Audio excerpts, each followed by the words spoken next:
Gentlemen, good morning. Welcome to the Placer County Planning Commission meeting for Thursday, February 25th, 2010. I would like to start today's proceeding by asking all of you to stand if you can and join me in our Pledge of Allegiance to the flag. I pledge allegiance to the flag of the United States of America and to the republic for which it stands, one nation, under God, indivisible, with liberty and justice for all. Kathy, would you like to do the roll call, please? Sure. Mr. Denayo? Here. Mr. Sevison is absent. Mr. Gray? Here. Mr. Moss? Here. Mr. Crabb? Here. Mr. Johnson? Here. Mr. Brentnall? Here. Okay, we do have a quorum. Report from the planning director is the first item. Paul, are you going to do that honor?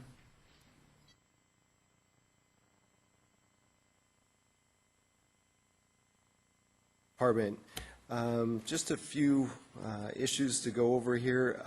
For Livingston Concrete, that conditional use permit that was heard by the Planning Commission a few weeks back, that has now been appealed to the Board of Supervisors, and that hearing must occur prior to May 8th. It must be heard by May 18th.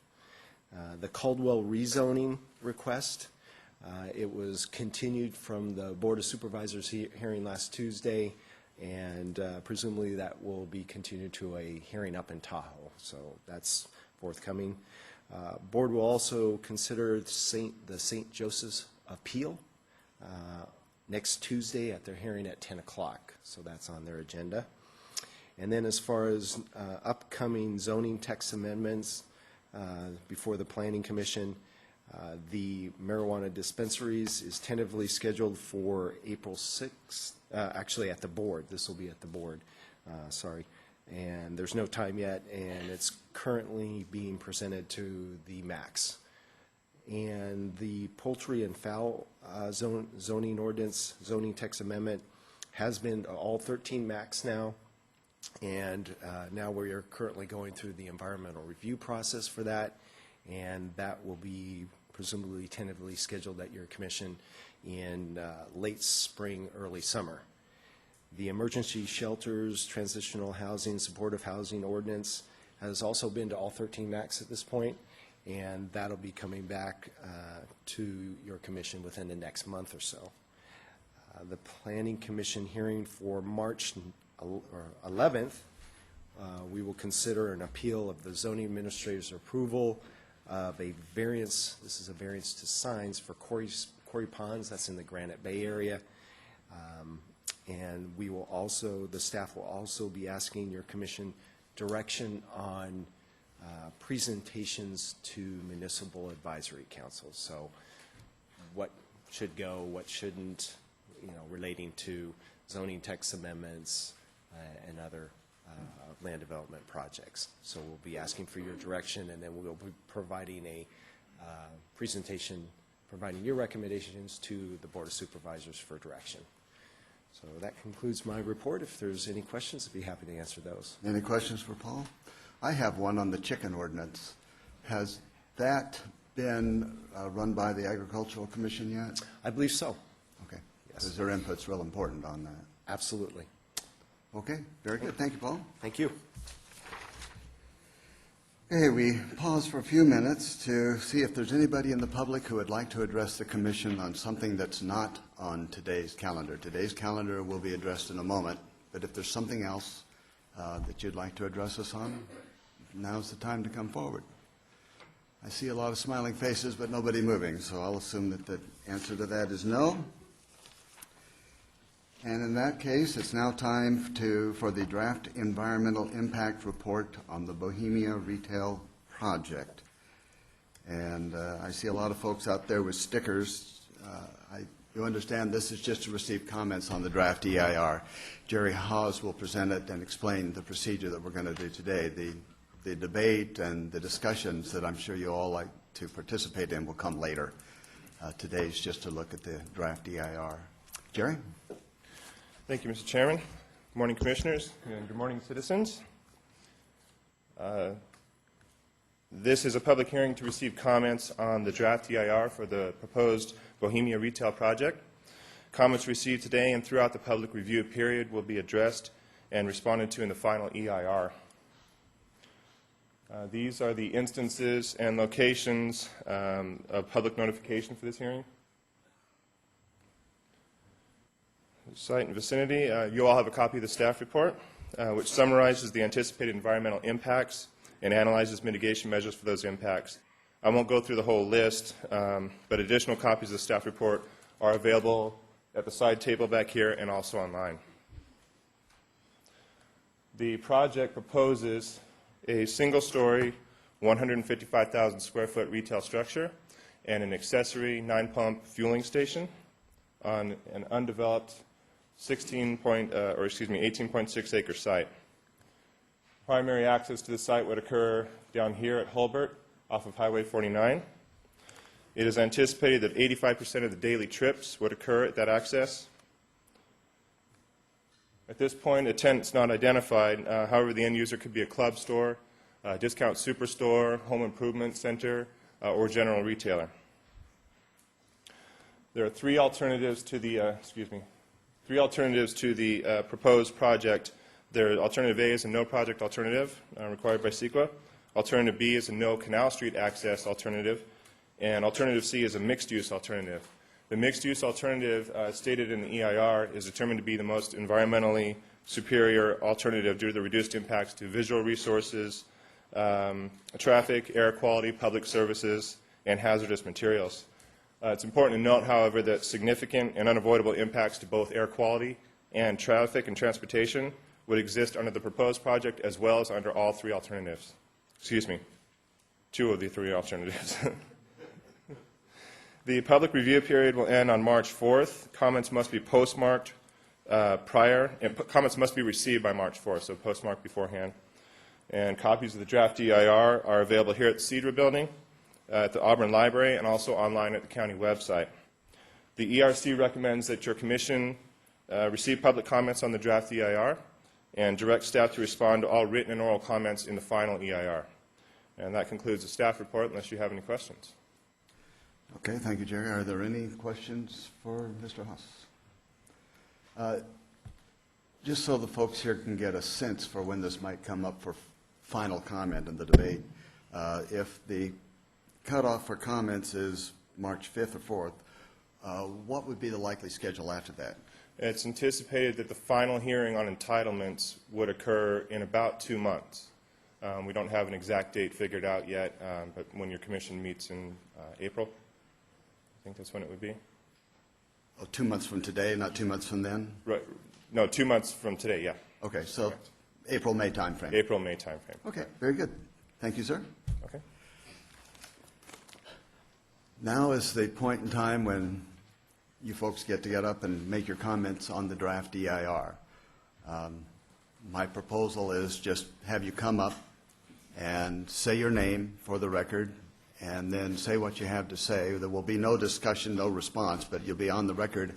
And then, if you would, there's a sheet right next to it, and the purpose for that is so you can sign in, and after you're done, sign your name and address, and they'll make sure that you get a copy of the responses since you took the time to come and speak today. So we have a candidate. Carol Arve, and I live on Tracy Lane. And I have some real neighborhood concerns regarding this project. Number one is the traffic impact, not only overall, but specifically with this seemingly necessity to have a secondary access on Canal Street. For those of you who may have driven there and those who live there, that is a very narrow street, and I can go further on it. Now, according to the draft EIR, the actual number of proposed new trips per table 8.7 says 6,024, of which 1,172 are for the gas station. This is what the table says. I note that 15% of the total is actually 904. So requiring a secondary access for 15% could be eliminated by eliminating the fueling station. Likewise, on Table 8.8, 15% of 7,334 net trips is 1,100, while the trips for the gas station are listed at 1,172. So it seems that this 15% necessity for having a Canal Street access could be eased by simply not having a fueling station, of which we have enough in this community. The other reasons for not wanting the secondary access is the impact on the residential areas. Even in the Auburn-Bowman plan, Policy O says, encourage the development of professional offices and similar low-intensity commercial uses as a buffer between retail commercial areas and adjoining residential developments. This development, these residential developments have been there for a while. I'm a part of Fiddler Green. We also have a park, which would be, in very close proximity to this project, and the mitigations are not complete. But here's where children are playing. We have an active pool in summer. And my request also is that if somehow this whole thing goes through, that perhaps there be no project land scraping and development in summer when they expect the worst air quality because of the children and so forth playing, and that those be restricted to school hours. Air quality, because have been a part of the health business for so long and know the consequences of poor air quality and what pollution does with asthma, et cetera. I just think it's inconceivable to expect a project like this to be in a neighborhood with many children. From a socioeconomic standpoint, I think the predictions in the report are utterly optimistic. And I also question, but I won't go into that, the need for it. Some other requests I have is if there is an emergency access on Canal Street, that the width of the street that's being proposed for this is not necessary. I've also been told of another project that had an emergency access only, and then somehow the chain was removed and it became a normal access. So I really say that if there's going to be an emergency access, it be narrowed down to the point where it cannot be a normal access. I would also suggest that depending on who comes in there, a 24-hour open store next to a residential neighborhood is inappropriate. I think the residents deserve at least 8 hours of quiet sleep for the night, and that there should be no truck deliveries or business occurring during that time. Also concerned about adequate fire and police protection, which seems to be questionable in the draft EIR, and perhaps the occupant of the site could provide the monies for that additional coverage. I would just say also that, to mitigate some of the air quality and so forth, there is absolutely no mention of developing some really adequate public transportation up and down 49, where I think a lot of this problem is occurring. We have street widening. I don't know who's going to pay for that and how that's going to be reimbursed or whatever, but the scope of the projects here seems that it requires more of a vision of what we want for North Auburn than is proposed in this draft EIR. Thank you. Very good. Thank you for your comments. Hi, my name is Larry Needle, and I've been a homeowner for 28 years on Aaron Drive. First, I have several questions concerning the following statements in the draft EIR. Under land use, it states the Auburn-Bowman Community Plan, or ABCP, includes various policies and goals that are intended to reduce the project's land use impacts both to the project site itself and to surrounding areas. It also states the project would comply with the ABCP policies related to physical aspects of land use considerations, and impacts were found to be less than significant. In my opinion, the impacts are very significant and unavoidable, not only to me, but to residents in the surrounding neighborhoods. The key words here are impacts, compliance, and less than significant. The following examples illustrate where I believe this project is not complying with the goals and policies found in the ABCP. Example 1. The ABCP policy states the plan must recognize that clean air and water are essential resources for maintaining a high quality of living and ensure that these resources are maintained at acceptable levels. The EIR states cumulative impacts concerning the production of greenhouse gases were determined to be significant and unavoidable even with implementation of the required mitigation.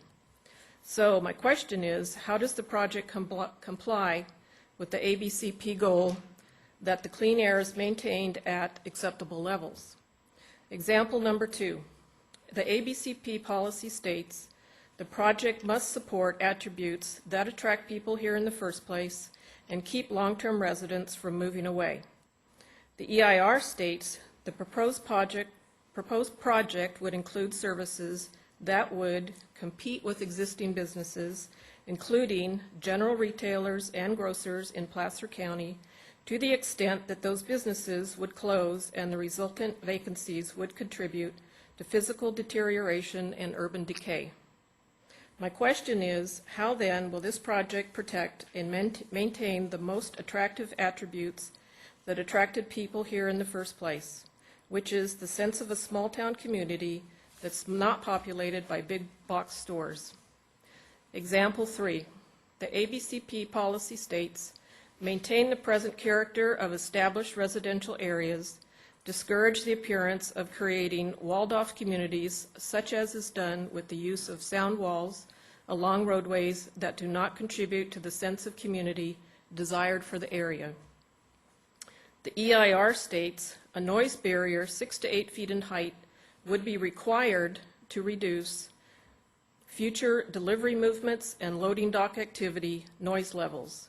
Barriers could take the form of earth berms, solid walls, or a combination of the two. My question is, how do these mitigations maintain the character of residential areas and comply with the ABCP? Example 4. The ABCP policy states intensity and use of individual parcels and buildings should be governed by considerations of health and safety impacts on adjoining properties, due to noise, traffic, night lighting, or other disturbing conditions, and protection of natural land characteristics. The EIR states the mitigation measure for the impacts of on-site noise, sources of loading and delivery activities would only be limited to these activities between 6 a.m. and 12 a.m. My question is, how does this mitigation compliant with the ABCP? Example 5. The ABCP policy states loss of peace and quiet are often complaints from rural residents as areas build out, particularly when vehicular traffic increases near homes. The EIR states no mitigation measures are required for the traffic-related noise impacts as a result of the project implementation, and no mitigation measures are required due to cumulative increases in project vicinity noise. My question is, how are the projected 10,000 new daily car trips to the project and the estimated 1,600 new daily car trips on Canal Street alone not contributing to excess vehicle noise? Example 6. The ABCP policy states, through traffic which must pass through this plan area shall be accommodated in a manner which will not encourage the use of neighborhood roadways. This through traffic shall be directed to appropriate routes in order to maintain public safety and local quality of life.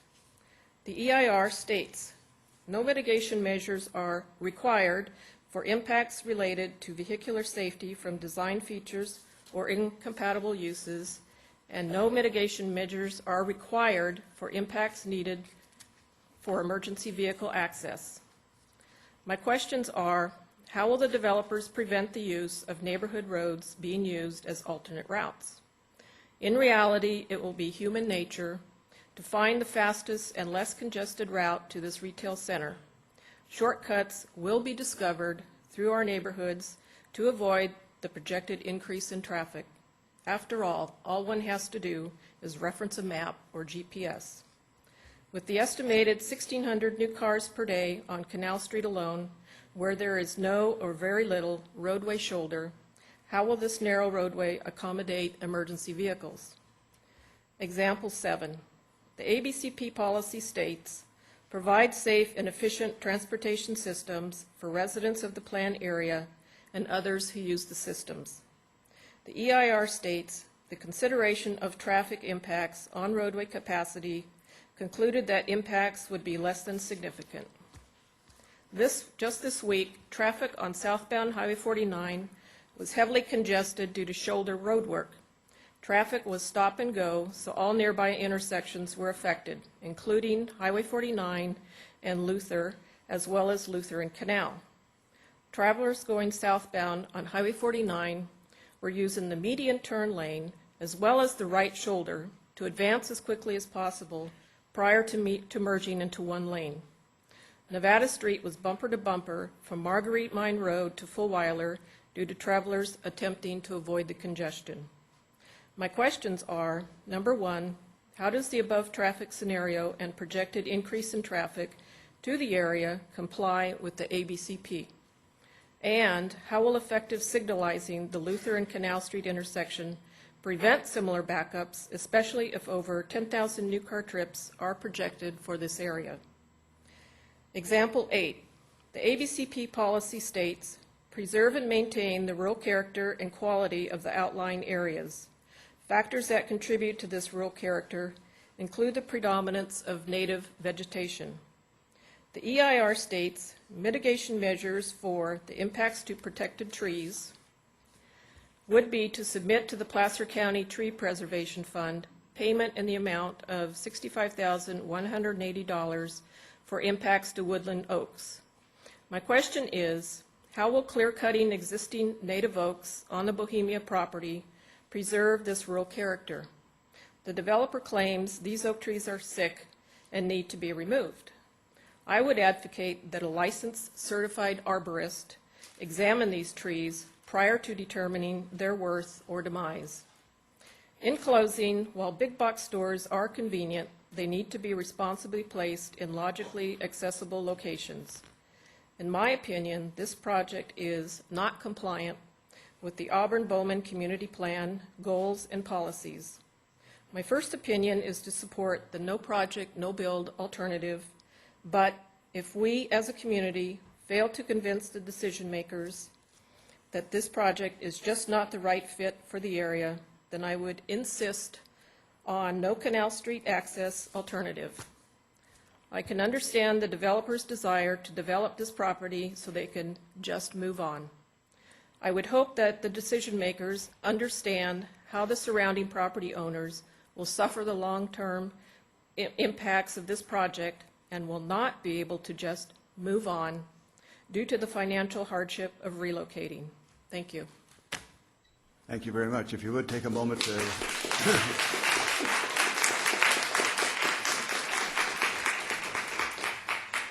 Okay, is there anybody else wants to speak? If so, just come right on up. Give us your name, say what you have to say, and then don't forget to sign the sheet so we make sure we get the answers back to you. Pictures for you guys. Do you want to leave them here? Do you? Why don't... Okay, why don't we do this? Let's give them to the clerk. Okay. And that way they'll become part of the record. Okay. So go ahead and tell us, state your name again so we pick it up. My name's Lois Fielder. I live in the Woodside Village Mobile Home Park. I only have one page. It'll be short. I urge you not to allow entrance access to the proposed site through Canal Street, as this is a residential area and is not acceptable. The proposed access to the site would impact over 600 surrounding residents. Emergency vehicle response time would be definitely impacted by the increased traffic congestion as a result. In the Woodside Village Mobile Home Park, we have, and I spoke to the managers today who sit at a camera all day. During the week, 5 days a week, we have 3 emergency vehicles a week come into the park. A lot of elderly residents there. I'm one of the youngest people that live there. They need to have that access. The light at Canal Street would put a distance of 8 cars before the entrance is blocked. With 1,600 cars a day going through there, there's going to be a lot of times during the day when that access to our park is blocked. And if you think people are going to just wait and leave that open, it'll happen sometimes, but it won't happen all the time. It's a great potential for people not to get the emergency care they need in the amount of time that they need it. Both Luther and Canal Streets have no pull-off shoulders, and that's noted in the pictures there. To allow passage, the backed-up traffic congestion created from the suggested addition of signal light at Canal and Luther would restrict the residents of Woodside Village, I already went over that, from leaving their homes as well. There's only one entrance and exit out of that park. The three-lane merge onto Luther Road from the 49 is already a traffic hazard. I spoke to the CHP this morning. Since January 09, 19 accidents because of the way they put that, and it goes about, I don't know, maybe 100 yards, and then it comes back into one lane again. Since January of 09. Please review these comments and couple them with the increased air and noise pollution that will be a result of the Canal Street access. The number one photograph I have numbered is Luther at Canal, and it shows where the left-hand turn that's coming from the 49 will go into Luther. The number 2 picture is the top of Canal at Luther Road, and then the number 3 picture is Canal, and it shows that it's much too narrow, not the entire road, but right there, parts of it are much too narrow, and there's no shoulder access for people to pull over if there is an emergency vehicle that needs to get through, and that would affect the Fiddler Green and the communities on past the park. Okay. Before you sit down, who took the pictures and when? I took them, and I took them last night and this morning. Okay, very good. Those will be part of the record. Thank you for your comments. Sign the sheet. Who else would like to speak?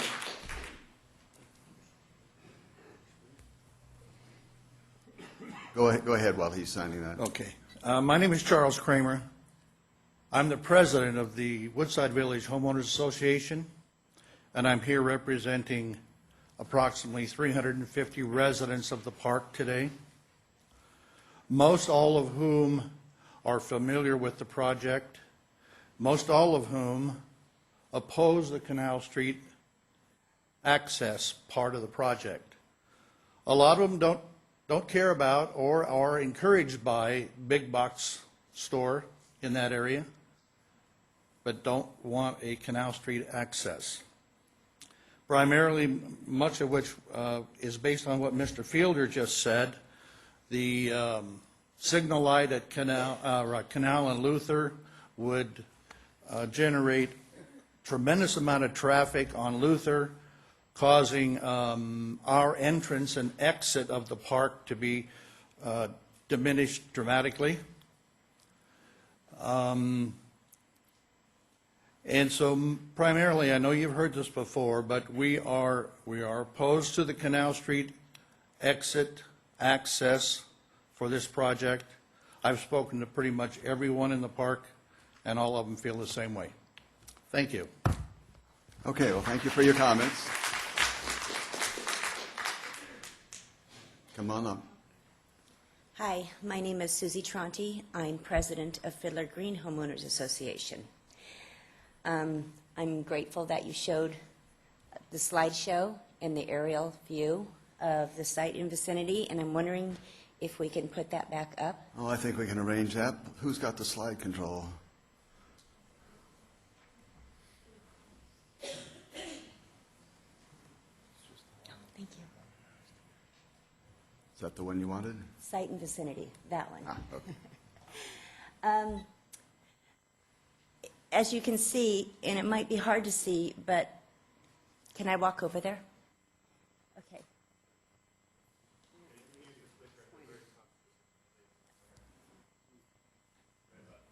Oh, okay.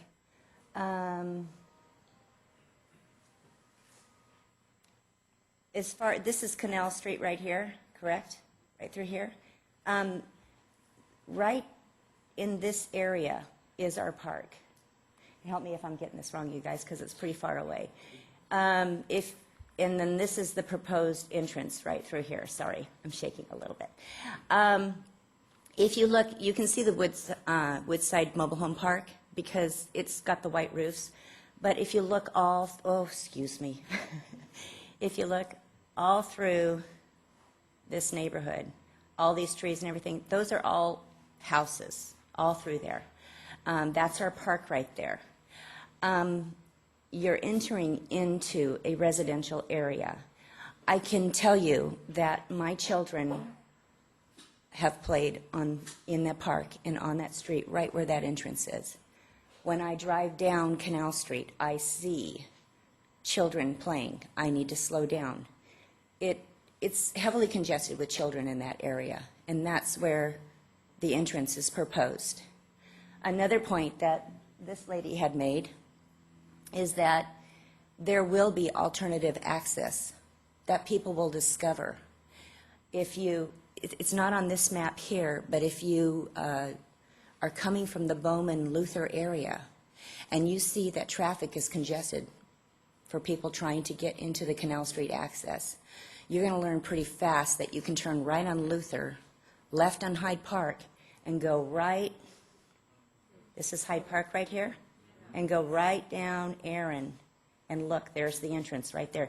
You don't even have to take Luther Road. Oak Ridge Drive would be, the first street you would turn on. That is a very narrow, rough road. There are children. There are families with children. I walked the street of Oak Ridge yesterday, and I talked to many families. They have a huge concern about this. When you turn left onto Hyde Park, it's narrow and windy. And so there's going to be cars that are speeding and then are going to go around. There's a really strong corner on Hyde Park. They're already taking that too fast, just the few people that go through there already. There's going to be a head-on collision there. And there are also children on that street. Aaron Drive, a lot of children. Also, if they find this access, and they will, this is a park right here. Wait, this is a park right here. This is the county park. This is our park. They're going to be driving past 2 parks with children playing.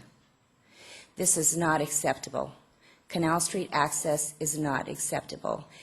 This is very dangerous. These are safety concerns, and we don't want any children dying. Shoppers are going to be in a hurry to get to their stores, and they're not going to observe our 25-mile-an-hour speed limit. And somebody is going to get hurt. Also, our park is very visible from the entrance from the proposed entrance. That park is a private park owned by Fiddler Green Homeowners Association.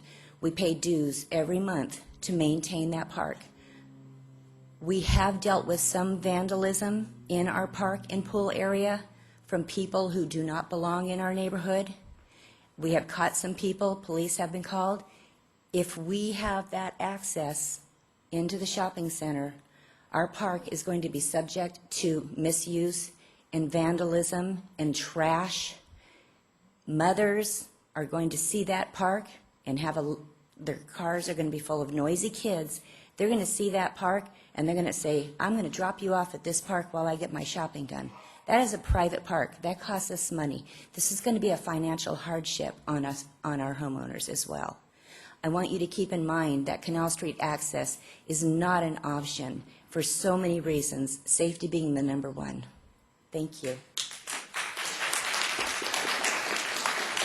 Susie, you want to sign in so that we make sure you get responses? Go ahead, sir. Good morning.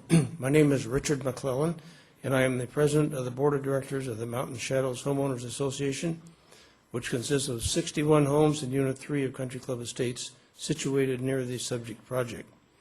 Last week, my wife and I went door to door in our subdivision to alert people of this meeting and to discuss the elements of the Bohemia project. Those we talked to are unanimously opposed to the Canal Street access. The draft EIR addresses the access issue and suggests that a traffic light at the intersection of Canal and Luther would solve the problem.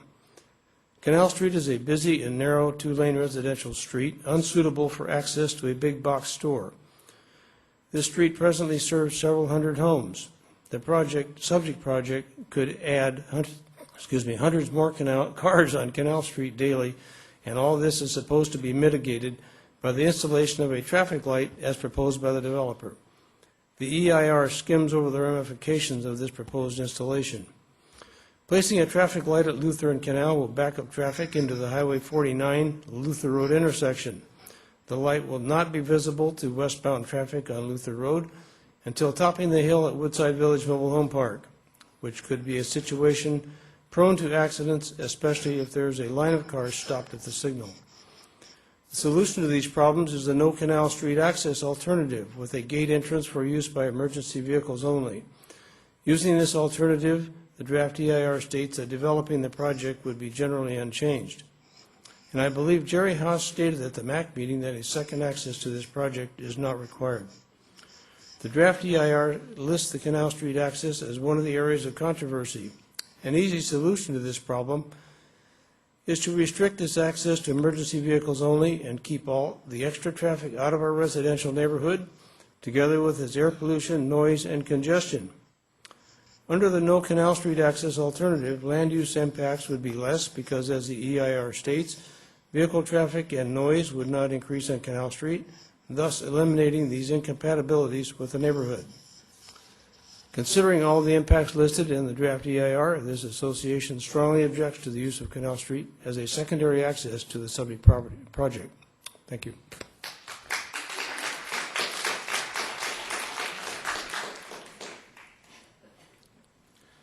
Hi, my name's Jim Lanetta, and I live on Aaron Drive, about 5 houses up from Canal Street. And I strongly oppose this project. The main reason being is the size and the scale of this thing. This thing is huge.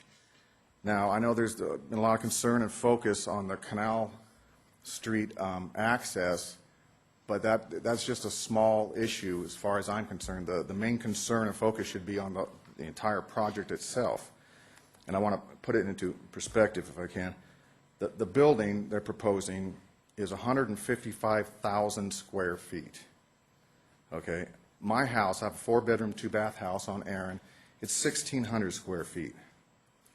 Now, if you were to take the square feet out of my house and put it in that building, you could do that 97 times.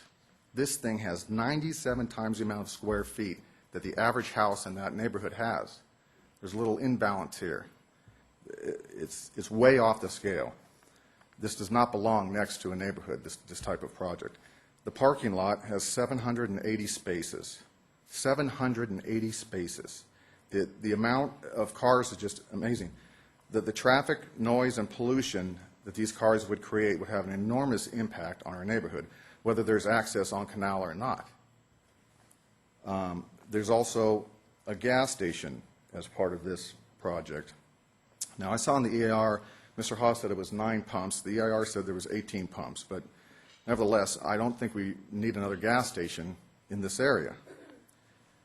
There's nothing average about this project. Everything about this project is huge and off the scale, and it doesn't belong in a residential neighborhood. It's way, way out of scale. Now, what's this project going to look like from the neighborhood? First of all, they're going to clear cut all the trees. There's several oaks, and there's one huge, beautiful oak that everybody sees in the neighborhood. That's going to be gone. The building itself is going to be 97 feet from Canal Street. The back wall of the building where the semis will come in, where the loading dock is going to be 97 feet off of Canal Street. Now, to put that in perspective, from home plate to first base on a baseball field is 90 feet. That's how close it's going to be to Canal Street. This thing is going to be right there. It's going to be huge. There's no transitional area from residential to commercial. There's no buffer, there's no green belt, there's no nothing. They're just going to plop this huge building right there in our neighborhood. Now, how far is it going to stick up? They're going to build on the existing grade that's there now, according to the drawings on the EIR. It's not going to be like Home Depot where they dug a big hole and built it in there. This thing is going to be built on the existing grade that's there, so it's going to stick up like a sore thumb. Now, I know that there's going to be a berm. Part of the plan is there's going to be a berm and an 8-foot concrete wall. But you're not going to hide this building behind an 8-foot concrete wall. I'm sorry. This thing is going to be huge, and it's going to be right there. Now, on the EIR, they show there's pictures. There's several pictures from 49 that show what it's going to look like, and you basically can't even see it from 49. And there's one picture from the neighborhood looking at it. And that picture, I'm sorry, that picture is just not to scale. That's not what it's going to look like. And it doesn't take into account that the neighborhood is built on a hill. There's an incline going up as you go up Aaron Drive. So the farther you go up, the more you're going to see of this building. This 8-foot fence and this berm is not going to hide this building. And for the people on Dyer Court, I don't know, the building's going to be 111 feet from their property line. So they're going to go in their backyard, and they're going to look up, and they're going to see this monstrous building. It's going to be right there. They're going to be literally in the shadow of this building. This is not the appropriate site for a development of this size. Now, I'm not against developing the property. I'm against irresponsibly developing this property. But something more to scale with a neighborhood, something that belongs next to a neighborhood, not this gargantuan thing. Now, I have nothing against Mr. Conkey. You know, he's a businessman, and this is simply a business deal to him. But to those of us who live there, it's much more than a business deal. This is where we live. This is where we raise our families. This project is going to affect our lives every day. As far as big box stores, I have nothing against big box stores. This is just not the right spot for one. We've been through this before with Walmart. You simply don't put a large-scale commercial development next to a single-family residential neighborhood. You don't. This should be a no-brainer. You know, it's just a basic rule of planning. You don't put something this size in a residential neighborhood. I mean, that's why we have planning commissions, to prevent these projects from being built. And I just urge you to ask yourself, would you want this in your neighborhood? I don't think so. So I'm just asking, please don't let this project move forward, and do the right thing and deny this project. Thank you.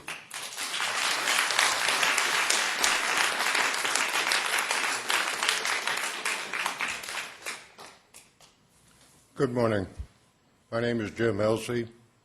I live in Fiddler Green Homeowners Association. The reason for me being here today, and I thank all of you for your time in advance, the number of petitions signed as of 2/24/10 from people throughout our immediate area, myself and probably 20% of the people in here went out and we collected 391 negative votes on access on Canal Street. The reason for that is that we all feel, at least those that I've contacted personally and other individuals have commented to me, is that Canal Street should be strictly for emergency vehicles only, with a breakaway gate so that fire, police, ambulances would have access. Right now, what they're proposing, as I understand it, that is their secondary access. My question along that line is, why did they do all the improvements with the stoplights, the left turn, the right turn on Hubert, out in front where you now have a sandwich place, you've got Lion Real Estate located there, and then you have a bunch of empty buildings there. Now, I'm not trying to slight a businessman trying to make his living. I've got no problem with that. That's his call. But the one thing I do have a problem with is access on Canal Street. Canal Street, this is a copy of a blank of the ones that we all passed out. And I'll read it to you. It's a 2010 petition against access to Canal Street. In response to the draft EIR, we, the undersigned, oppose access to Canal Street, the Bohemia Retail Project, and petition the Placer County Planning Commission to restrict Canal Street access to emergency vehicles only. Now, moving on just a little bit, no access on residential streets. I've talked with 2 different retired truckers that I know that delivered from anywhere from Nevada City to down towards Vacaville. When you're talking in relation to the so-called Big Bop scenario, one access on a residential street to go into a big box area. And I'm not talking about from here to Granny's Cafe or whatever. I'm talking about a large area. The only one that they could recall was a development at that time was called Jimco. Jimco was prior to Costco coming into that area. The only reason that they had a problem at Jimco was the truckers would fight to see who could go in the proper way. And those that had to wait an exorbitant period of time would drive through a residential area trying to cut their way in. So, Caltrans, let's go back in time. In the 90s, I was at the Domes, along with a lot of other individuals that are here today, and Caltrans in the 90s did a survey, and it is referred to as line of sight for stoplight, and their survey said line of sight for stoplight. The Caltrans report still applies today. In essence, other individuals so far have spoke with regards to Luther Road, Canal Street, Woodside Village. We now have a continually working problem from personal experience and other individuals that I've talked with. When you turn off of Highway 49 onto Luther, and you're making a left-hand turn, you're going south on Highway 49, you have 2 lanes until you get to the Ford dealership, and it merges back into 1 lane. I've had individuals pass me on the right 4 times, honking their horns because they feel that they have the right-of-way. The only reason that I didn't put those vehicles into the Ford dealership parking area is because traffic coming down Luther to 49, at that particular luckily moment, I was able to get over so that they could go ahead and pass on the right. So what you've done there, you've created a bottleneck already. And now I know, I won't say I know, let's just say I have a very good assumption that nobody in this room can afford to extend the width on that canal bridge. And that's why they call it Canal Street. We have a county park 1 block east of our park. It started out as the detention pond, and then, lo and behold, not too long ago, the county came in and they chopped down a bunch of the trees that they'd planted years before. They took boulders like this and put all the way around the edge of the park, their park. As was mentioned earlier, our park, it's a private park. And in that park we have tennis courts, we have 3 basketball courts, we have lanai, we have tables and chairs outside during normal operating hours in the summertime for people to sit on. We have a mister system there inside.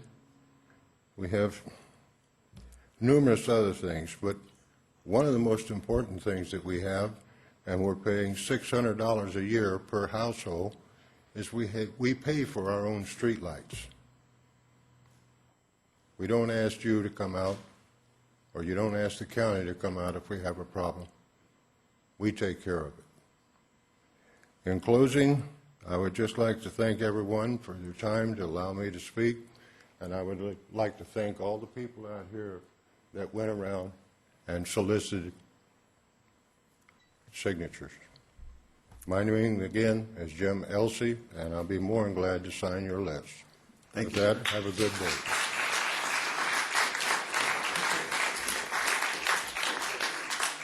Morning, Arnie. My name is Arnie Seelick, and I live on Aaron Drive, and I'm also a member of the board of the Mountain Shadows Homeowners Association. And I I and the rest of our association disagree with the entire project and suggest a no project. Everybody here has already very nicely addressed the problems of traffic and pollution, and I'm delighted that they came here, and I suggest that the residents here are as well, if not better, qualified to tell you about the traffic problems rather than Caltrans or the Department of Transportation, which usually implies a group of fellows hovering over a map and a handful of pins. But there are two little odd things in the EIR that I'm not sure whether I was just surprised or amused. One was it suggested that this project would eliminate a blighted area. I'm delighted to know that a nice little meadow with oak trees is blighted, and that it took 22 years to discover this fact. I would suggest that rather than a big retail project, that Placer Legacy buy this land and add to our parks.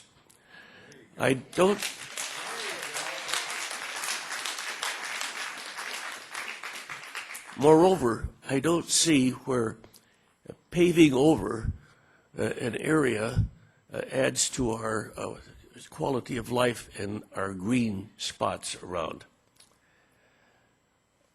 Another thing that I found somewhat amusing was that this project was going to improve our community spirit or something like that.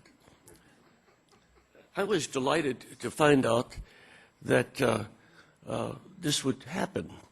If you look around, we're looking at the community. And I really believe that it did improve the community spirit, because I haven't seen them so aroused in years.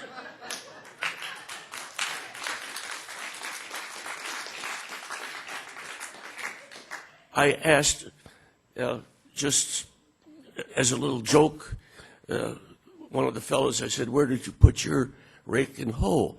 "I left mine in the car." The villagers were aroused, but they're being more polite. The developer said that he has 1,000 supporters, mostly builders. I was delighted. I'll bet you we can find at least 2,000 or 3,000 farmers that would vote in favor of sunshine. So with these, plus the obvious difficulties with traffic and the obvious and impossible to eliminate pollution, I don't see how you gentlemen in good conscience can pass favorably on such a project. You are all appointed by supervisors who are elected and who purport to represent the people. Well, the people are here, and we say, no way.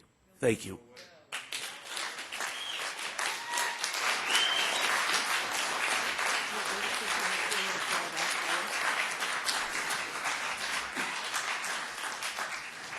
Hi, my name is Nancy Goodnow, and I wanted to give kind of a personal viewpoint of this project.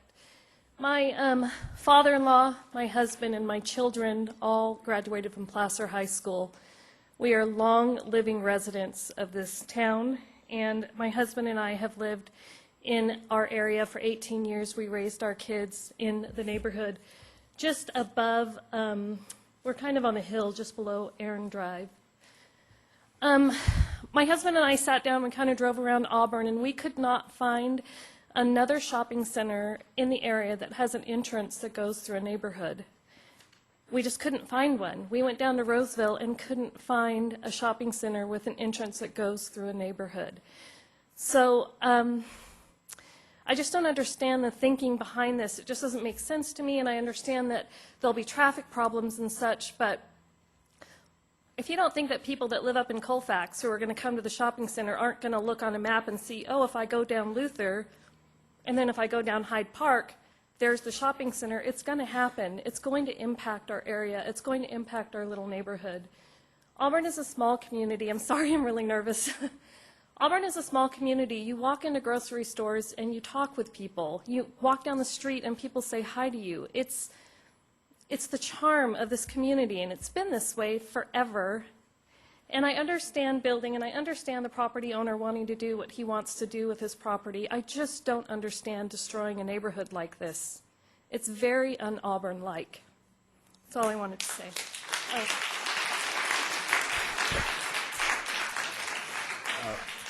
Nancy, before you leave the podium, you gave the clerk something. Yes, I gave her a photo of the oak tree that is supposedly dead but is not. And it's covered with snow. It was in the Auburn Journal the other day. But Okay, great. Don't forget to sign in. Oh. Okay, one of the two of you come on up. And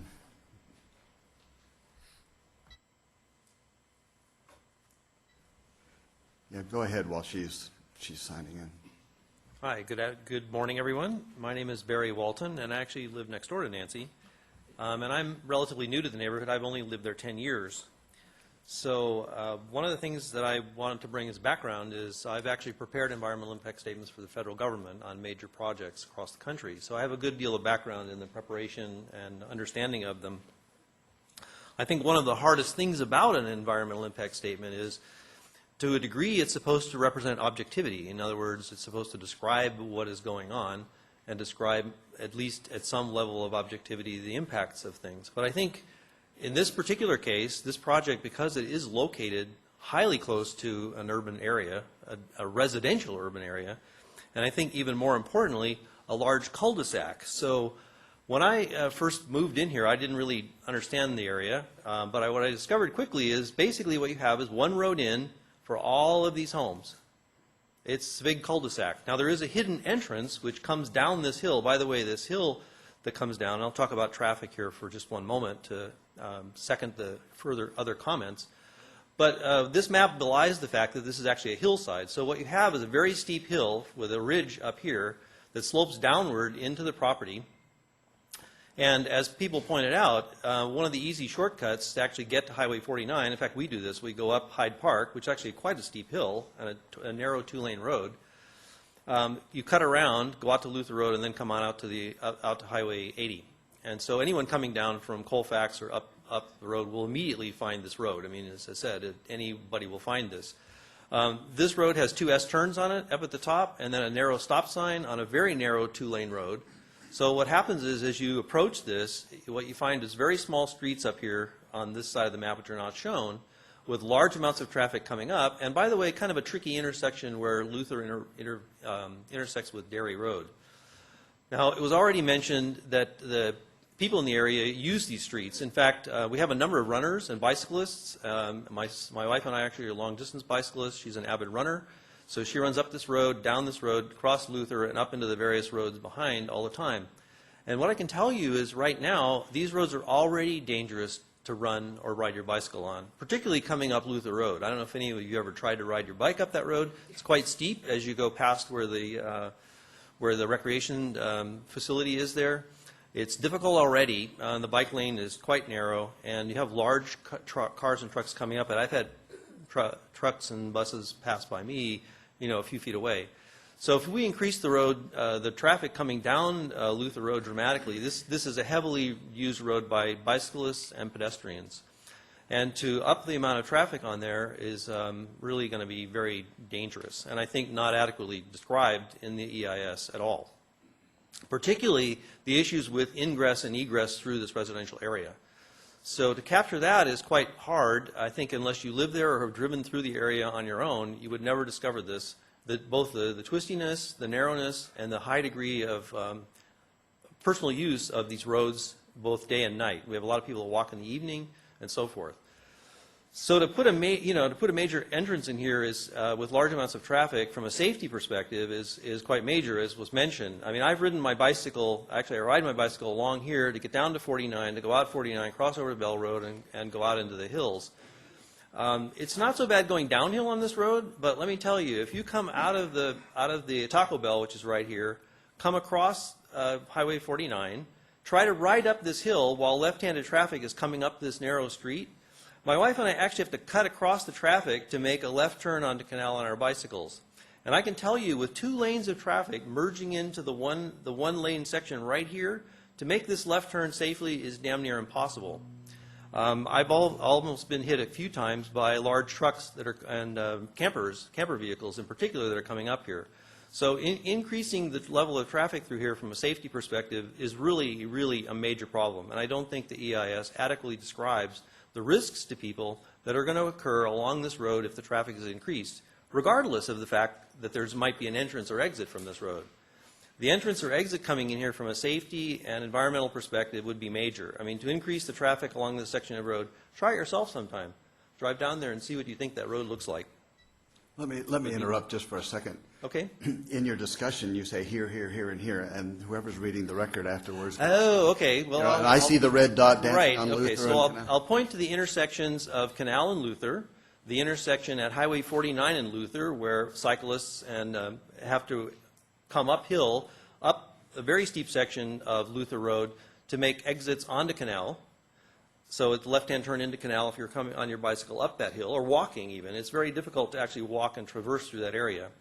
And then similarly, if you're coming downhill, there's a crest of a hill right here by the entrance to the trailer park. So I don't know where you want to call this. There's a road right here, which I can't really read its name, but it's about, I would say, 100 yards up Luther Road from Canal. There's a very steep section of hill right here, so traffic coming downhill comes over the top of this hill, and then if you're trying to make any kind of turns in or out of here, it's really a problem. It's a very short section of road. I'm sure it would violate some visibility standard in the state code. I didn't have a time to check that. So I'll stop discussing the traffic issues for a moment. Next, I'd like to talk about noise. So it's been mentioned they're going to put a sound wall across the back of the property adjacent and next to Canal Road across from the park. And the park is right at the corner of Aaron Drive and Canal, for those of you that can't see the picture. There's a secondary park here at the corner of Callaway Circle and Aaron Drive. So there are actually basically 2 parks. Those were the ones that were mentioned earlier. Since this is a strong hill coming down from a crest up here at the top, the fact that you put a sound wall down here might help the immediate residents in the block across from the building. But what happens is all the sound from this area goes above those buildings, up the hill, and will severely impact the sound quality of all the residents who are on the upside of that hill. Because all those sounds come up above the sound wall. The sound wall won't make any difference to people other than the people who are on a level with the wall. So I don't think that the environmental impact statement adequately addresses the projection of noise up into that area from a building and size of this type. Just as an anecdote, they used to have car auctions down in this area. I don't know if you guys remember, on 49 they would sometimes auction off large numbers of cars, and there would be a guy out there with his speaker. Well, what I can tell you is that's one of the noisiest events I've actually ever heard at my home up on Callaway Circle, because you can hear that person's voice dead clear. And having large amounts of traffic coming in here, I can guarantee you that the sound quality up for the residents on the side of that hill is going to dramatically degrade as a result of that. And I'm quite sure that the EIS doesn't adequately describe what happens to the sounds as they go out into these urban areas, what the levels that are going to be expressed by or experienced by people who are up there.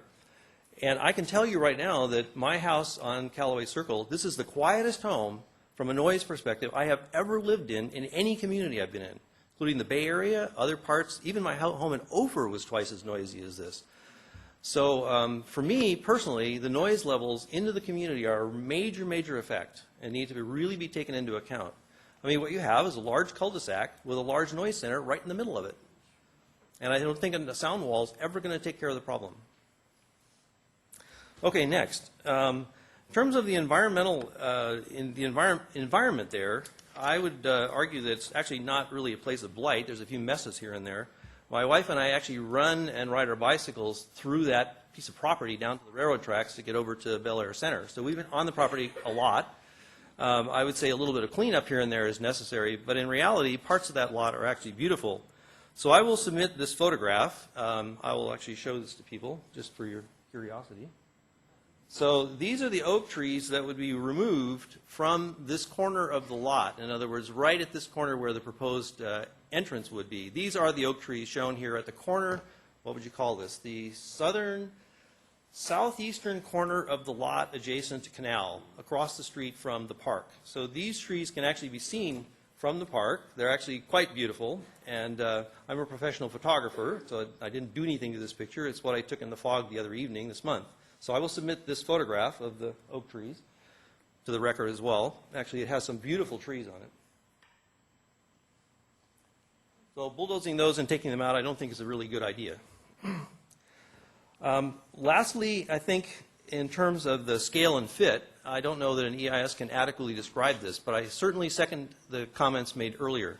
What you have is a large commercial project going into an area with very small buildings and purely residential use.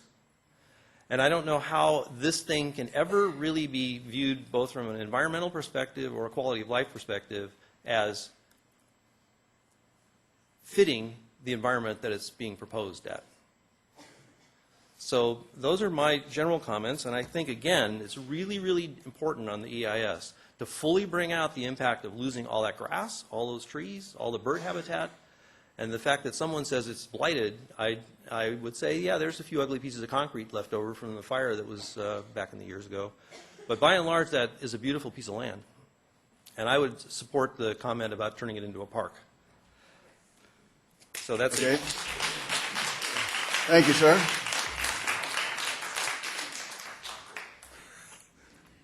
Hello, my name is Paula Seelig.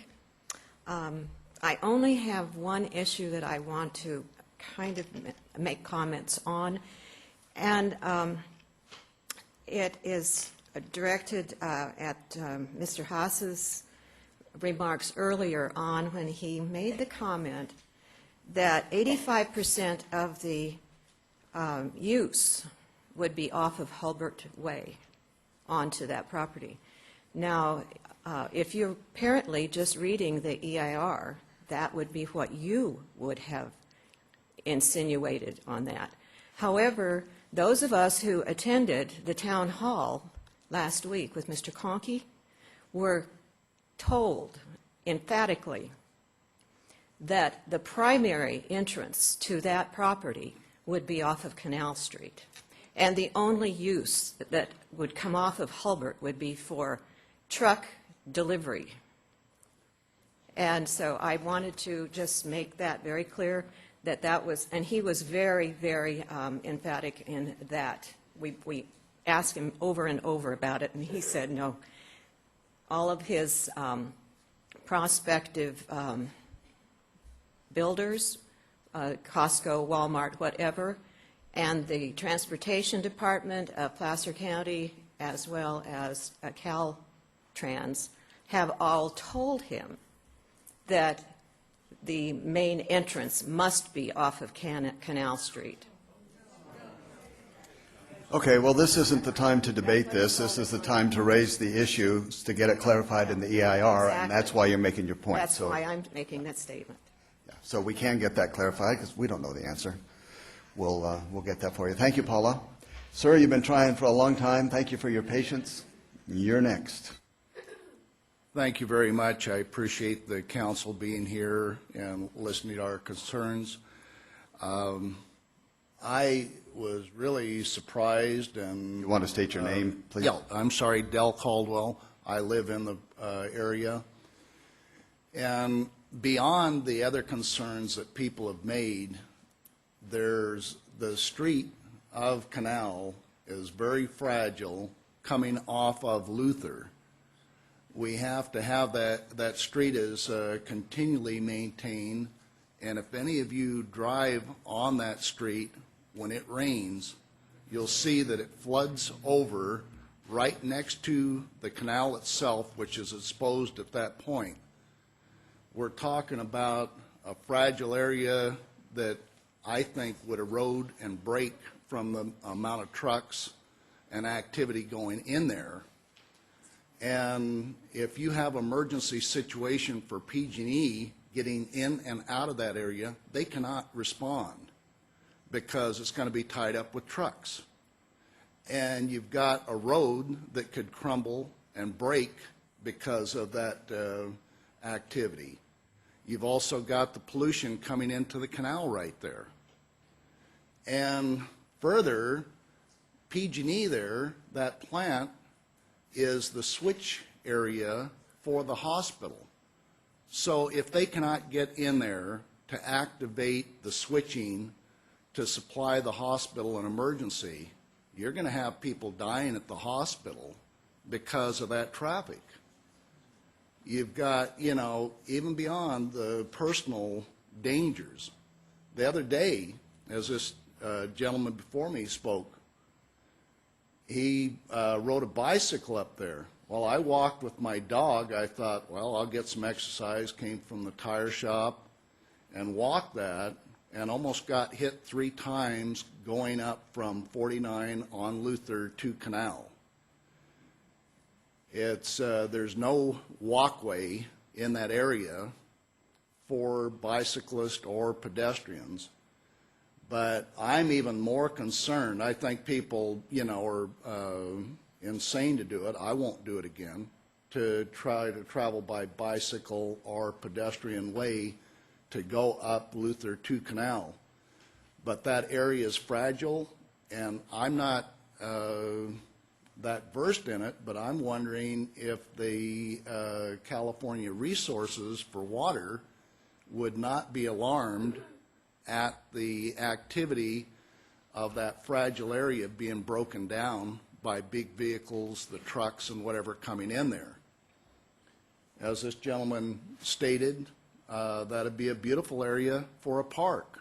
This county has been very responsive in parks and areas of recreation, and I would definitely support that. The developer would get money. He would be paid for his land.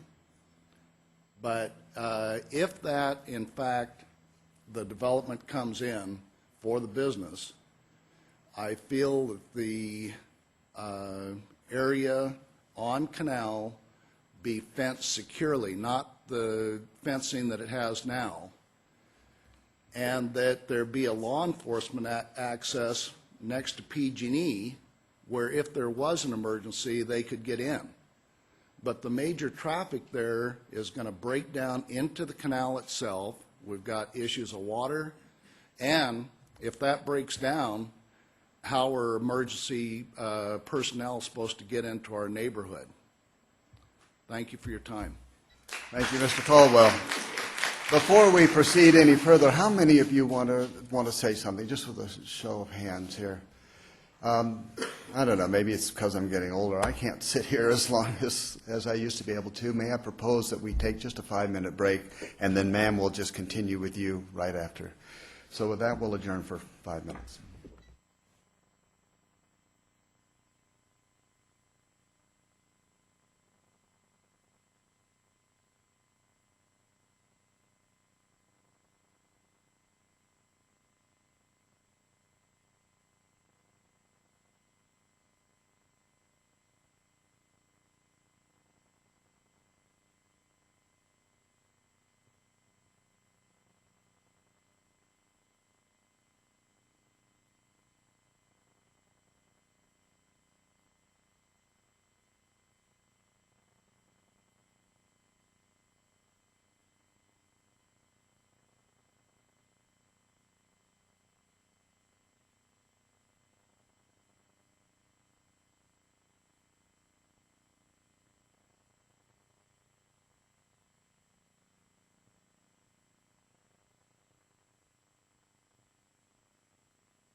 Ladies and gentlemen, I know you're having fun, but let's proceed.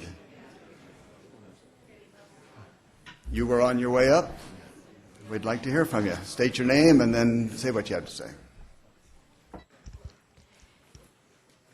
My name is Victoria Connolly. I live on Dairy Road. I apologize for not being better prepared. I got about an hour and a half notice. This was off my radar for some reason. So from the time I became aware several years ago of potential big box store being put on this site, I had concerns about the traffic that would result on Dairy Road. People already think this is a NASCAR track. It's a 2-lane, 25-mile-an-hour highway. I don't see any way of putting shouldering on Dairy or extra lanes to accommodate extra resultant traffic. Everyone is inclined to take shortcuts. I do. If I'm going from the Racket Club to downtown or Old Town Auburn, I cut across Dairy Road, even though I live there. I'm not going home. It's a very easy shortcut, and I think people, to avoid traffic on 49, are going to start taking Auburn Ravine, go up to Dairy, cross over, and hit Luther. So I think that needs to be taken into account and has not really been thought of or addressed in the comments here, and also in the probably in the EIR.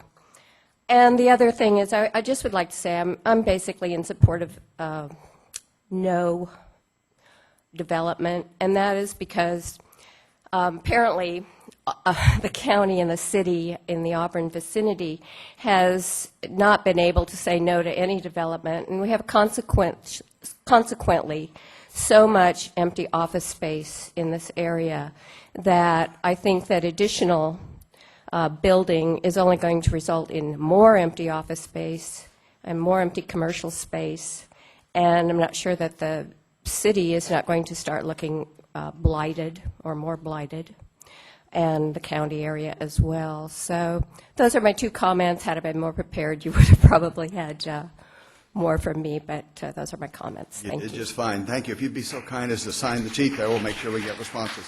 Who's next? Come on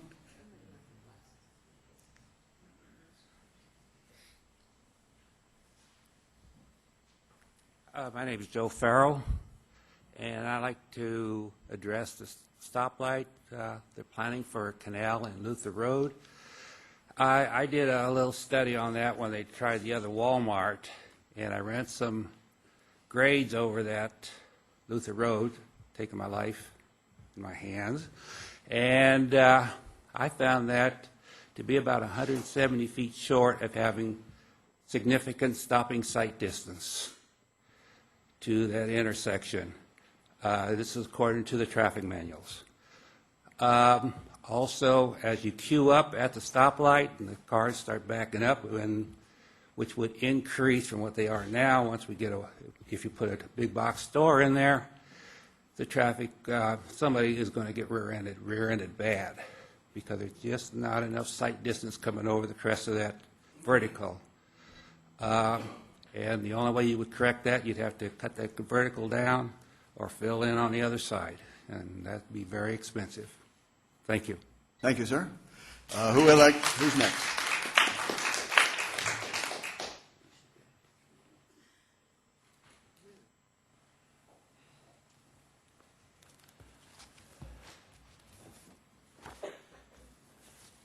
Thank you.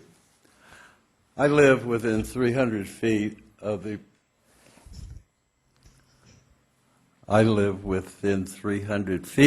your name is? I'm sorry. I'm Lee Lively. Okay, thank you.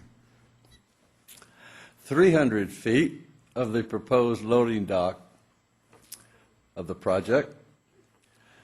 I was amazed at the ease of which the preparers of the EIR were able to declare all of the concerns of the community to be insignificant. There are, however, significant flaws in the EIR, most notably with respect to traffic and circulation, air pollution, and alternatives. There is no feasible range of alternatives presented or discussed in the EIR. The suggested impact of the no Canal Street access is actually laughable. And it would be if it were not so damnable. I will submit written comments concerning the EIR, discussing, of course, the accuracy and the completeness of the EIR in as much detail as is possible. It is interesting, however, that Placer County and the EIR make the statement that there is no identified tenant. Yet, we have this letter from the Army Corps of Engineers in response to Mr. Conkey's request for approval of the Bohemia Walmart site.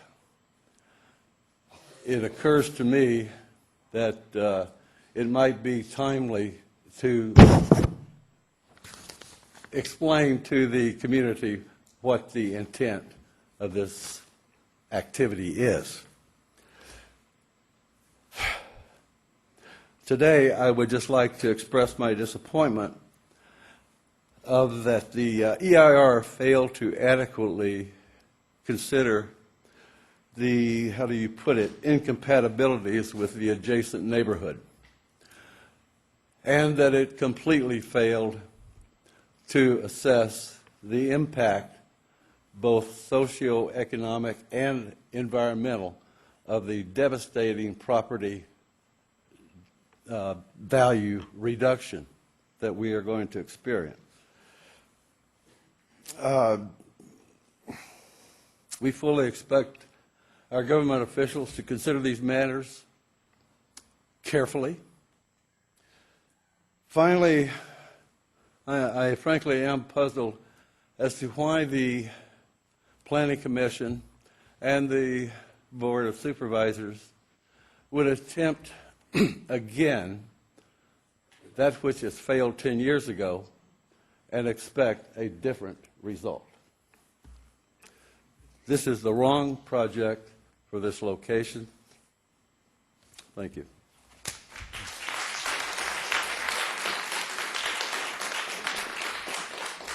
Mr. Lively, was I led to believe that you had written comments you wish to submit for the record?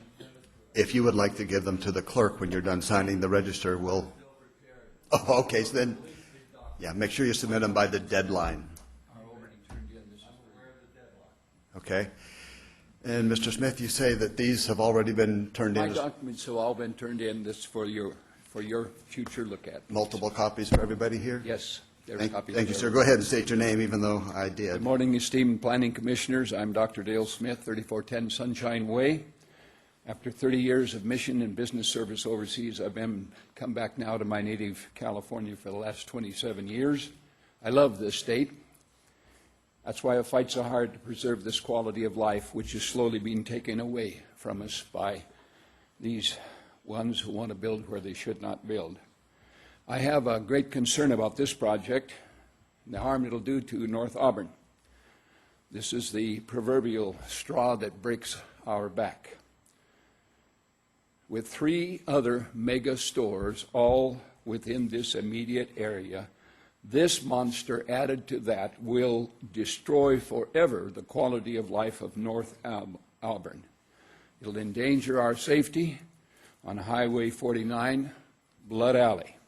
I know you don't like me to say that word, but when I get through with my speaking today and you see what the traffic accidents are currently, you'll understand what I'm talking about. The single most dangerous intersection in all of Placer County, identified by such by the California Highway Patrol, is Highway 49 at Bell Road, right down here, just a few blocks away from the proposed Bohemia project. You've already heard a lot about the DEIR, so I'll skip all that I have prepared for that. But what is written in that Bohemia DEIR does not agree with the ABC plan. You've heard that several times today, and it does not fit with the actions that were taken in the lawsuit against this project filed in the early 1990s, in which I was deeply involved. Those many provisions forced Jim Conkey into a very expensive, multi-year-long battle. Many of those conditions still prevail. They've not been adequately addressed in the DEIR. Now, James Conkey, who's here today, appeared at the Friends of Placer County Communities board meeting after the law case had been won, asked for the blessing of the FPCC on his plans for a residential development on that property. He promised that that would be the only thing that would ever go on the property. Well, we now know that James Conkey doesn't keep his word. And I'm appalled that that thing is even out there. I really am appalled. You know, Dr. Smith, this is not an opportunity to opine on the veracity of Okay, fine. What we're looking for is apologize for doing that. comments Sorry. on the draft EIR. Okay. The Walmart superstore is a poor fit for the Bohemia site because of Highway 49 already suffers terrible, terrible accident rates in similar roads. A Walmart or a Costco with a gasoline or diesel filling station will have unmitigated adverse impacts on health and safety of the Auburn community. And it's not consistent, as we've said before. And it's one principal reason, because it's adverse to and not pedestrian friendly. Now, a significant part of the population does not want another mega store on that site. You've heard about it this morning. And we also know from looking at all the documents, we find multitudes of them, that a Walmart goal anywhere in America or around the world is to kill the small retail and dominate the marketplace so that virtually all competition is driven out. And a new business in Iowa, for instance, the Walmart stores drive an average of 84% of their sales, or derive rather, 84% of their sales from existing businesses within the community. And it's that way from all the way from Maine to California. Now, whether it's a Costco, a Lowe's, or a Walmart, it's going to be a mammoth, dirty, job-killing, and local merchant-killing box store. Period. I don't know how else to say it. Now, I lived for a half block off of Canal Street for more than a year, and I think that qualifies me, according to what my attorney tells me, to comment as somewhat of an expert about the traffic proposals on Canal Street. There's no way that street can be made wider, with a small canal on one side, the huge Wise Canal on the other. Now, the pictures that I gave to you there, and I have them right here, they've already been turned in. The first photo shows going up there. The second photo shows the street. The third photo shows the narrowness of it. The fourth and the fifth photos will show how close it comes to the canal and the curvy nature of Canal Street. And then we get to the other situation that exists there, because this is a major disaster waiting to happen. Many a time when I lived there, I would sit on that corner going into Canal Street and wait and wait and wait to get a chance to go across, and sometimes barely making it. It is a dangerous place. It's a major disaster waiting to happen. And it is something that is so difficult for me to understand why we would want to try to go through there and come into that once again. Let's think about this for just a second. Someone in these foggy days is up on the corner, just a little ways there. They're racing down. They come around the corner and they head down towards the canal and towards Luther. And there's the screeching of brakes because a bus has just turned in to the left and into Canal Street in that very, very narrow part. And in a matter of seconds, there's a head-on crash. The bus is shoved into the Wise Canal, and a major tragedy, which could have been avoided, takes the lives of several children. That is a very real, possible scenario. Living there as I did, I saw that sort of thing happen several times. An even larger lunacy, with a more horrendous, life-threatening potential, is the scheme to put a stoplight at Canal Street. If you know anything about sight, lines. There's no way you can get a sight line coming up that way if you're going to the east. And the traffic comes whirling over the top of that hill and almost comes into and hits people again and again. You've already heard a little bit about that this morning from others. And if you think about all the traffic that would be lined up going down that way, now Walmart reports that a 200,000 square foot supercenter on average generates 10,000 car trips a day. You've heard that. Can that amount of traffic be handled? Even if you had that open, it wouldn't be a significant drop in the bucket. What about going down a little bit to Highway 49 and Hulbert Way? The only entrance into that development. Traffic on 49 in that area is always extremely heavy. I drive it just about every day, and sometimes I'll wait 2 or 3 lights. And years ago, when we were battling this battle once before, we said, what you're going to do in that area is create a Venturi. You're going to have wide three lanes on each side through that one part, and then all of a sudden it narrows down. If you're going down Highway 49, and I've learned my lesson now, the minute I get underneath that bridge, I get into the middle lane. Because if you stay in the right lane, you're going to run the risk of having an accident. So it happens. So if you've got 10,000 car trips during the weekday, and even more on a weekend day, can Hulbert Way handle 10,000 trips a day, plus another 75 to 100 18-wheel diesel semi-truck and trailers going up in there to make their deliveries? Well, the only sane answer is no. Placer County can never deal with this increased traffic coming and going from a store jammed up against a housing area. You know, if this project goes through, Hulbert and 49 will become the #1 most dangerous intersection in Placer County. And what about that particular situation, the way it exists today? In the package there, you're going to find a list. These are the major reasons why this major box store shouldn't come in here. These are the years from 2005 and 2008. It covers 7.25 miles from Marguerite Mine Road to Dry Creek Road. Accidents by year for 2009 were not available. I won't give you all the years, but the total for those 4 years were 537 accidents, 3 fatalities, 192 injuries, and 347 property damage accidents. Victims who were injured were 303 on a 7.25 mile stretch of Highway 49. With 303 injuries and 3 deaths, blood surely did flow. Sorry, I don't like it any better than you like it. Now, there's one other element, and that's the element of fire flow water. Just right over here, a little ways from here, when we battled Home Depot, at the very last hearing, we were able to prove conclusively that they did not have fire flow water enough. And the combination between PCWA and the NID. So what did they have to do? Quite amazing. What did they have to do in order to make this happen? They had to put in over 300,000 gallons worth of tanks on the bottom underneath that operation. I don't want to see that happen again here. At least at home, if you think about that number of underground tanks and how big boxes are prone to have fires that are started sometimes for fertilizer or other things like that.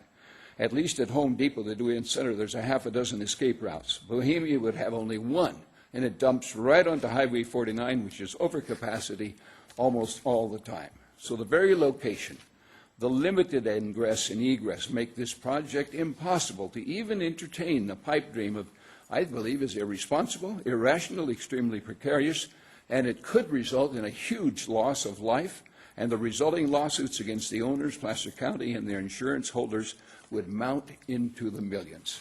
It's the wrong place for any kind of a big box store. Thank you.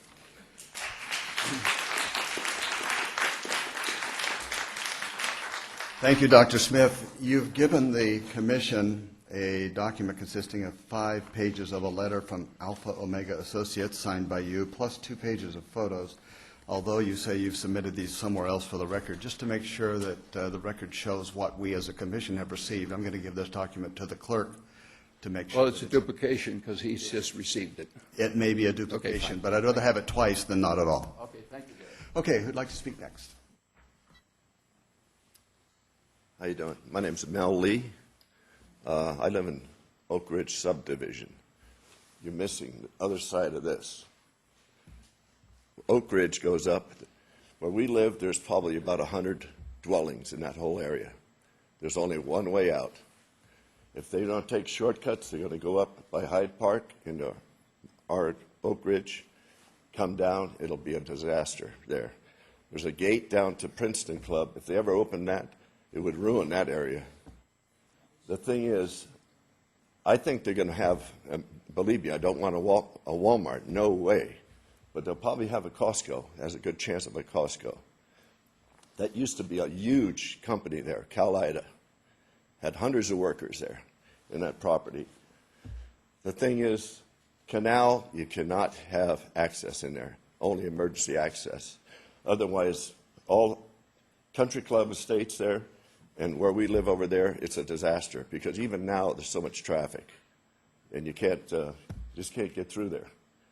As far as oak trees, you could fix them up, leave them there, have an arborist look at them, but just don't mess with Canal.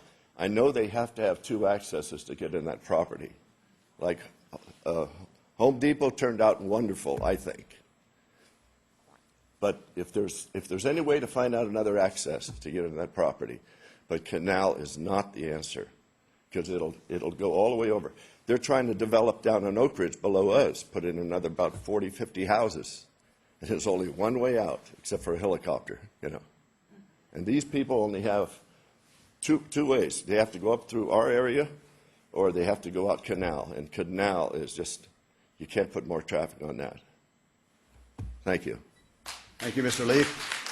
Mr. Lee, if you would sign in, make sure that you get copied on the final document. I'm the president up there. Okay.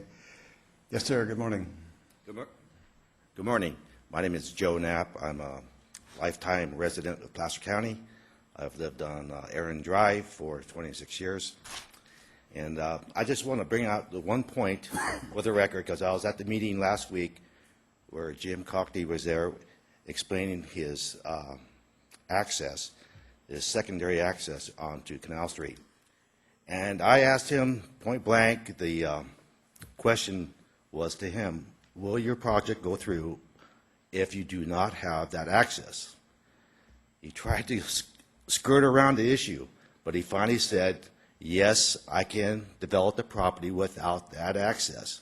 I just want to make sure you guys understand that it's not a necessity for that access. And I think that if it's not there, all these issues that all the people are bringing up are gone.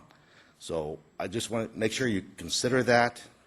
And just for the record, the access was only what he considered a flow-through. It made the project more sellable. But it doesn't help us out at all. But I just want to bring that point out. Thank you. Thank you, sir. Anybody else want to speak?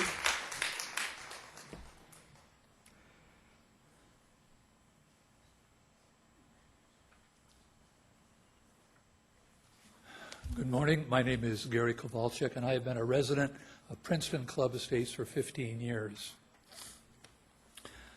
I apologize, I was not at the last meeting.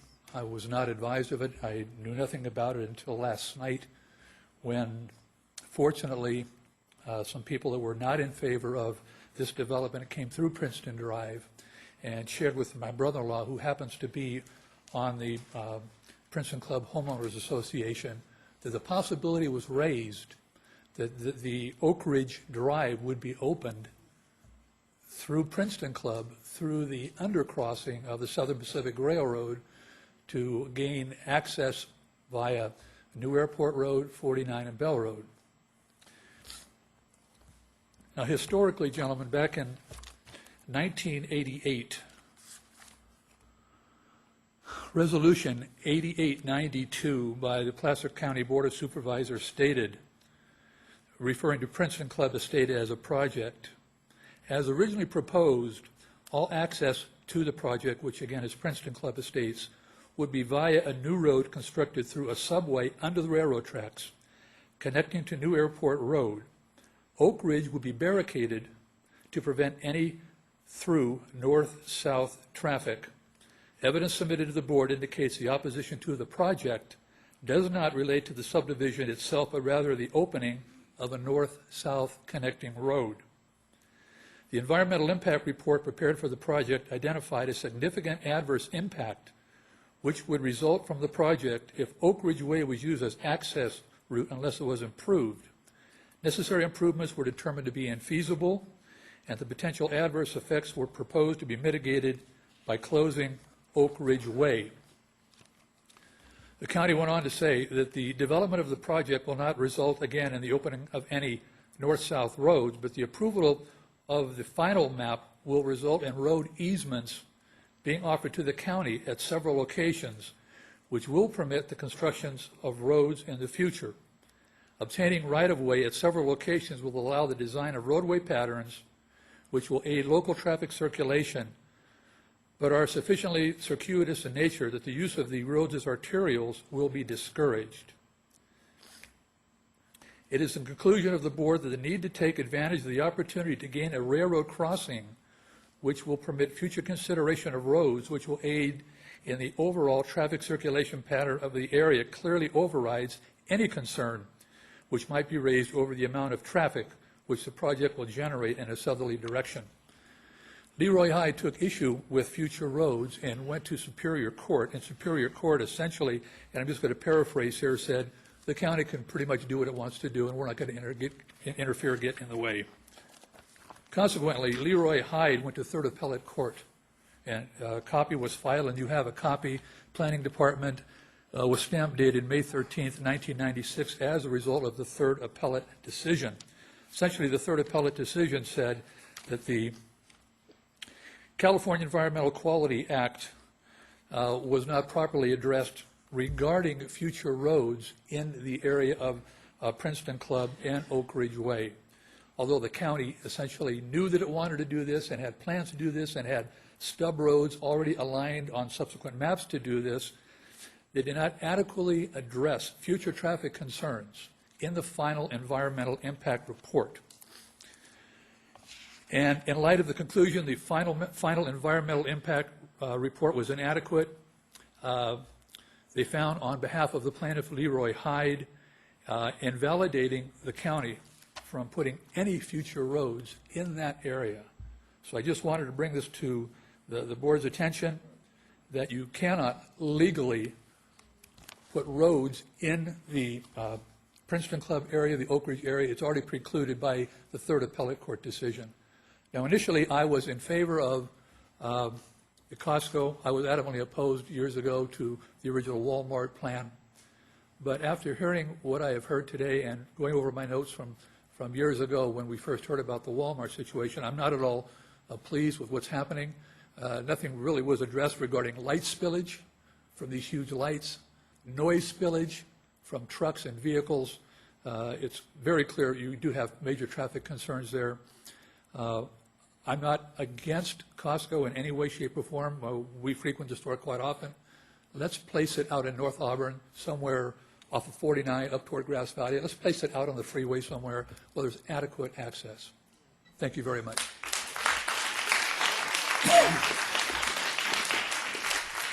Thank you, Mr. Kowalczyk. Is there anybody else has comments on the draft EIR? I see one coming up. How many more?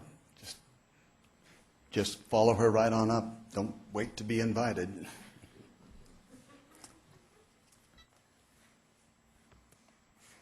My name is Karen Suter, and I live, on Aaron Drive there. Gosh. Maybe she should go first. Everything that I was going to say I've already heard. Maybe you can come on in. If you want to let her go first, that's fine. Okay. We don't bite. You can relax. No, it's I was fine back there. Actually, I'm really here just for my kids who ride through here. And I'm not opposed either to Costco somewhere that makes sense. Here it doesn't make sense. I had notes of things that make it not make sense, and I've been checking them off as everybody's been up here talking about it. And it would be jaw-dropping to me to see this actually go through and see us consciously say, given all of the negatives not only for this neighborhood, but the neighborhood off the map that way, the neighborhood off the map that way, and all of the poor elderly people who will not get adequate emergency response when they need it and they deserve it. And I mean, I can't even continue to go through the list that everybody's already eloquently done. It would be amazing to me that we would actually do this. I mean, it boggles my mind that we've gone through this once before and decided, yeah, let's do the smart thing and not do this, and we're coming up and doing it again. It's amazing. I would love to have a park there, too. I don't know how realistic that is. I understand that there's a property owner and he wants to make some money, and I agree that people should be given that opportunity, but I think we should not be doing that at the expense of other people's quality of life to such a detrimental magnitude. I think that that is horrible.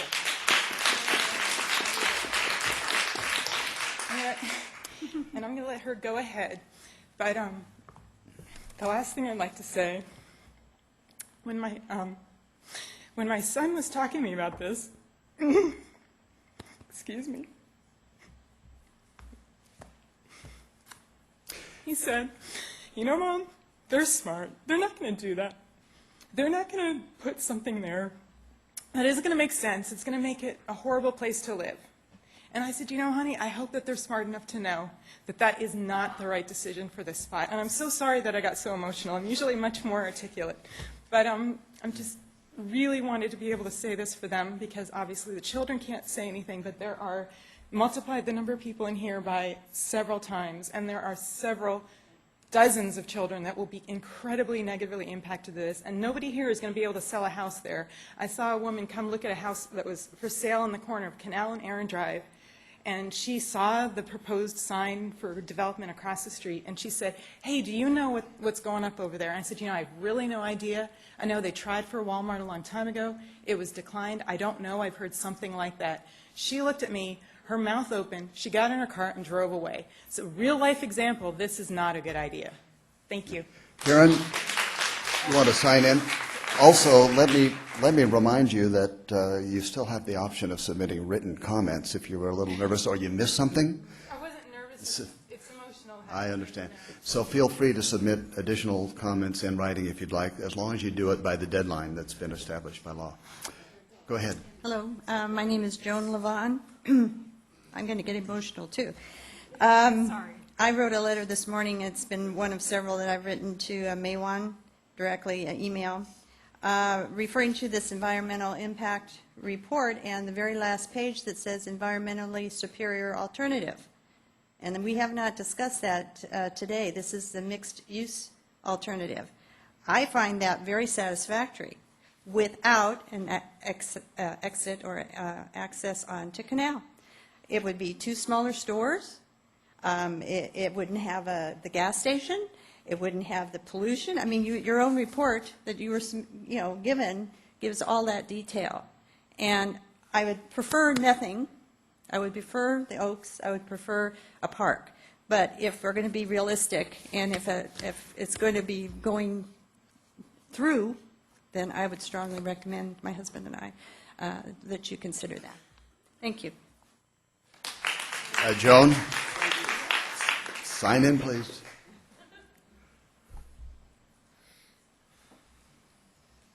Yes, good morning.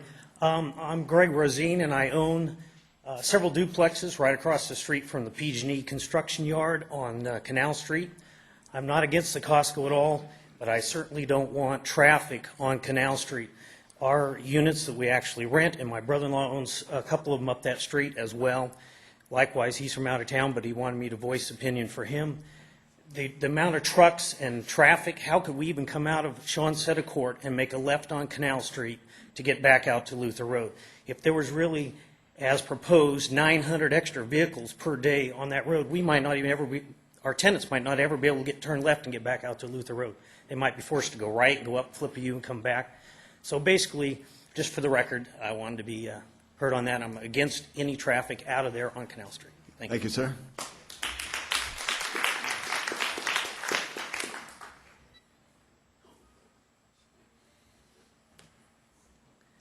Good morning, ladies and gentlemen, neighbors. I fully and wholeheartedly stand behind what has been said today. I have been a member of that community for the last 25 years. I've raised my son in that neighborhood. My name is Violet Laxon. I live on Tam O'Shanter Lane. That is part of the Spring Meadows area that was built by Jan Haldeman. Those are lovely little homes, 3-4 bedrooms. It was meant to be a lovely community. The children can go around during Halloween. They know it's a safe neighborhood to trick or treat. This is not just children in the neighborhood. There are people of all ages that walk the neighborhood. It's such a friendly neighborhood that people even come in, park, so they can walk the neighborhood. Culture is something that is not just a national item.